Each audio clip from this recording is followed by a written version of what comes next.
Howdy folks, welcome to another beautiful day out here in West Vancouver.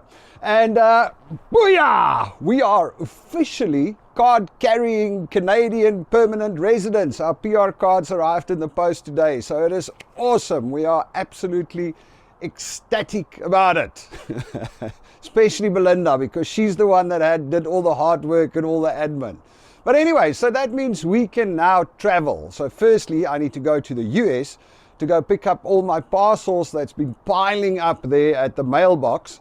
Oh shucks, I'm going to have a look at that, because there's so much stuff there that they might actually think I'm trying to import a business at the moment when I come back, because I think there's certain limits about how much you're allowed to bring in without having to pay duties. New things to deal with, but better things to deal with. Any which way, so we can do that. And then we are also considering maybe booking a trip back to South Africa sometime this year to go and say how's it to the family. You know, it's been over 2 years since we last saw our parents and grandmas and everybody, so that's very exciting. We're going to see if we can figure something out around that. That would be amazing. And for the rest, things are going great. I'm getting fitter and healthier. You know, somebody was asking me, I'm probably down about 12, 13 kilos now since the beginning of the year. And somebody was asking me, so what are you doing? How are you losing the weight? What is your healthy living? Or how are you living healthy at the moment? So I thought I might as well tell you while I'm feeling so good today. Firstly, the first thing I started doing from basically about the 5th or the 6th of January is every single morning me and Belinda take a cold shower. So after Tony Robbins said, you know, he does that cold dip every morning so that he just enforces into his mind that he's in control and that he can do things that he doesn't like. We decided to do that. So every morning we take our shower, nice warm shower, and when we're done with the shower and we clean, we open the cold water only, and trust me, that water is freezing. In winter, it was like, it was very cold. And me and Belinda stand under the cold shower for a couple of minutes. It's not fun, but I tell you what, you do feel a lot more invigorated when you come out there. You're fighting already. I suppose your body is just going, shit, what's going on? We need to get ready for whatever's coming next. The next thing I did is I stopped drinking alcohol somewhere in the middle of December. I kind of decided that I'm just going to stop drinking alcohol, so I don't drink anymore. Well, okay, let me rephrase that.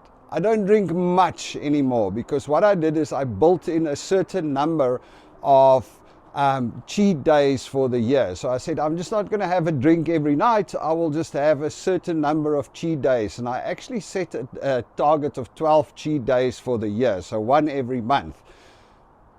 So I used my first one at the St. Paddy's Day festival in Gabriola.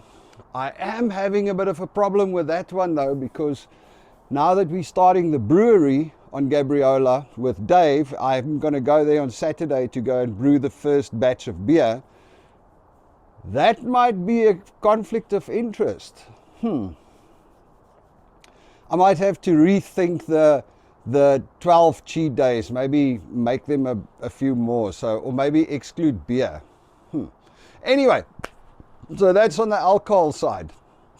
The other thing I did, and I think really that's probably the thing that makes the biggest difference, is that I've gone to intermittent fasting. So basically what I'm doing is I only eat between 12 in the afternoon and 8 in the evening. So for a period of 8 hours a day, it's the only time I eat anything or drink anything that's got any sugar or milk or anything in it. Apart from that, I drink water and I drink tea, but tea without sugar and without milk or with anything. It's just like, vanilla teas or peppermint teas, just something to keep the taste buds going in the morning. But yeah, so I do this intermittent fasting. I don't eat between 12 in the afternoon and 8 at night. That's the only time I eat. And that, I think, has made a huge difference, because really what's been happening is that I used to have 3 or 4 cups of coffee with 3 sugars each every morning. Now that's 12 sugars easily in the morning. Now that I don't do that anymore, I have 1 cup of coffee maybe after 12. But what I also do is I've cut down from 3 sugars to 2. So I've severely reduced my sugar intake purely by drinking less coffee and putting less sugar in my coffee. And then for the rest, in that time that I do eat, I try and do the salads thing, and I try and mix different things. So we would do like tacos or poke bowls and things like that. I still do biltong. I break my fast often with biltong because I love biltong and I believe that protein and fat is good for you. And it's working. So, and then of course a little bit of exercise. I mean, the 5K run every Saturday, that's where I normally take my step down, because I'm currently dropping about almost a kilo every week. You know, I will go down to the next level every week, to the next level, except the St. Paddy's week. There I kind of went, I got stuck after that one. But now I'm going back down again. And I think the biggest thing is that Saturday morning after I run that 5Ks, because that 5K run is at the end of my fast almost. And when I go and do that run, I can definitely see when I weigh after that, I am quite a lot lighter. I think I burn a lot of the fat during that run. So yeah, that's kind of my living healthy experience so far for the year. Managed to stick with it all the time. I think the hardest part is coming up right now with this brewery, which, speaking of which, there's a link in the bottom there to the brewery. There's already a couple of videos on that channel, and I am also going over the weekend to go and record how we set up for our first brew. So follow that channel of the brewery and check it out.